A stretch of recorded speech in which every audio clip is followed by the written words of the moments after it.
உலகத்தோட மிக வேகமான ட்ரெயின்னா அது இதுதான். மணிக்கு 430 கிலோமீட்டர் வேகத்துல போகக்கூடிய இந்த ஷாங்காய் மேக்லவ் ட்ரெயின் மத்த ட்ரெயின்ஸ் மாதிரி தண்டவாளத்துல சக்கரத்தை தேய்ச்சிக்கிட்டே போகாம காத்துல பறந்து தான் போகும். இந்த ட்ரெயின் எப்படி வேலை செய்யுது இத பத்தி சிம்பிளா பார்க்கலாம். ட்ரெயினுக்கு கீழேயும் தண்டவாளம் முழுக்கவும் மேக்னெட்டிக் காயில்ஸ் நிறைய இருக்கும். அந்த காயில்ஸ்ல இவங்களே கரண்ட்டை கொடுப்பாங்க. அதனால மேக்னெட்டிக் ஃபீல்ட் உருவாகும். இந்த மேக்னெட்டிக் ஃபீல்ட் ட்ரெயினுடைய அந்த காயில்ல போய் படும்போது கரண்ட் உண்டாயிடும். இப்ப இந்த கரண்ட்டை பயன்படுத்தி தான் ட்ரெயின் மூவ் ஆகணும். அதுக்காக ட்ரெயினோட ரெண்டு பக்கமுமே முழுக்க அங்க மேக்னெட்டிக் காயில்ஸா கொடுத்து வச்சிருப்பாங்க. இதே மாதிரி தான் பிளாட்ஃபார்ம் சைடுல இருக்கக்கூடிய காயில்ஸ்லயுமே கரண்ட்டை கொடுத்து அங்கேயுமே north pole coil south pole coil அப்படின்னு மாத்தி மாத்தி உருவாக்கி வச்சிருப்பாங்க. காந்தங்களை பத்தி நமக்கே நல்லா தெரியும். ரெண்டும் வேற வேற போல்ஸா இருந்துச்சுன்னா அது அட்ராக்ட் ஆயிடும். அதுவே ஒரே போல்ஸா இருந்துச்சுன்னா அது ஒன்னு விலக்கி தள்ளும். இந்த கான்செப்ட் தான் ட்ரெயினை காத்துல போக வைக்க போகுது. எப்படின்னா இப்போ ஒரு உதாரணத்துக்கு ட்ரெயினோட நார்த் போல் காயிலும் பிளாட்ஃபார்மோட நார்த் போல் காயிலும் பக்கத்துல வருது அப்படின்னா அப்ப ரெண்டும் ஒரே போல் அப்படிங்கிறதுனால ட்ரெயினை சைட்ல விலக்கி தள்ளும். ஆனா அந்த ட்ரெயின் முழுசா விலகி போயிடாம இருக்கிற மாதிரி முன்னாடி இருக்கக்கூடிய சவுத் போல் காயில் அந்த ட்ரெயினை பிடிச்சி முன்னாடி இழுத்துரும்.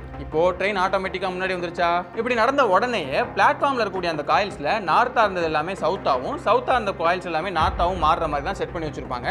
இது தொடர்ந்து அப்படியே மாறிக்கிட்டே இருக்கும். இப்போ என்ன ஆகுதுன்னு பாருங்க, ட்ரெயினுடைய நார்த் போலும் பிளாட்ஃபார்முடைய நார்த் போலும் மறுபடியும் பக்கத்துல வர மாதிரி ஆயிடுச்சு. அப்போ ரெண்டுமே ஒரே போலுங்கிறதுனால மறுபடியும் ட்ரெயின் விலகி போகும், மறுபடியும் முன்னாடி இருக்கிற சவுத் போல் பிடிச்சி இழுக்கும்.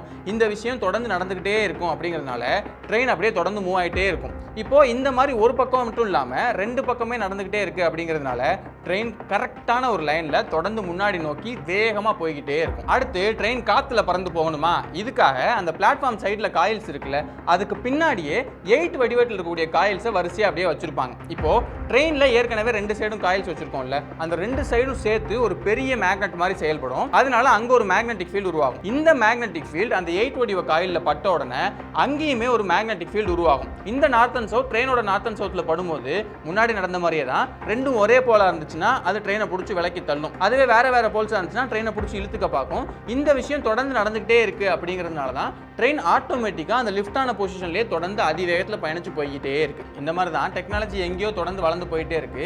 இப்போ அந்த டெக்னாலஜிக்கல் அப்டேட்டுக்கு ஏற்ற மாதிரி நம்ம வீட்டு பசங்களும் நிறைய கற்றுக்கணும் இல்லையா? அதுக்காக நாங்கள் உருவாக்கின ப்ராடக்ட் தான் இந்த லைன் ஃபாலோயிங் ரோபோட். இந்த ப்ராடக்ட் உங்கள் பசங்க கைக்கு வந்து சேரும்போது இந்த மாதிரி இருக்காது. இது எல்லாமே தனித்தனியாக தான் உங்களுக்கு இருக்கும். அது ஒன்னொன்னையும் எடுத்து அவங்களே செட் பண்ணி ஃபிட் பண்ணி இந்த மாதிரி முழுசாக உருவாக்கி அதுக்கப்புறம் இதை ஓட வைக்கிற மாதிரி இருக்கும். இந்த மொத்த ப்ராடக்ட்டையும் அவங்க செஞ்சு முடிக்கும் போது இதோடைய ஐஆர் சென்சார்னா என்ன, அது எப்படி வேலை செய்யும், ரிலேனா என்ன, லாஜிக்கல் சர்க்யூட்னா என்ன, இந்த மாதிரியான டெக்னிக்கலான விஷயங்களை கொஞ்சம் கொஞ்சமாக கற்றுப்பாங்க. இதுக்கான டுட்டோரியல்ஸும் நாங்களே வந்து கொடுத்துருவோம். ஆர்சி கார் மாதிரி இது எங்க டைம்லாம் போகாது. ஒரு லைன் போட்டோம் அப்படின்னா அந்த லைன்ல மட்டும் கரெக்டாக அது போயிட்டு வரும். அப்போ பேசிக்ஸ் ஆஃப் ரோபோட்டிக்ஸ்னா என்ன அப்படிங்கிறத காரை செய்யறது மூலமாவே உங்க பசங்களால கற்றுக்க முடியும். பையிங் லிங்க் இங்கே மேலே கீழே எங்கேயாவது இருக்கும். அதை கிளிக் பண்ணீங்க அப்படின்னா அவங்களுக்கு ரோபோட்டிக்ஸோட பேசிக்ஸை விளையாட்டுத்தனமாகவே கற்றுக்க வைக்கலாம்.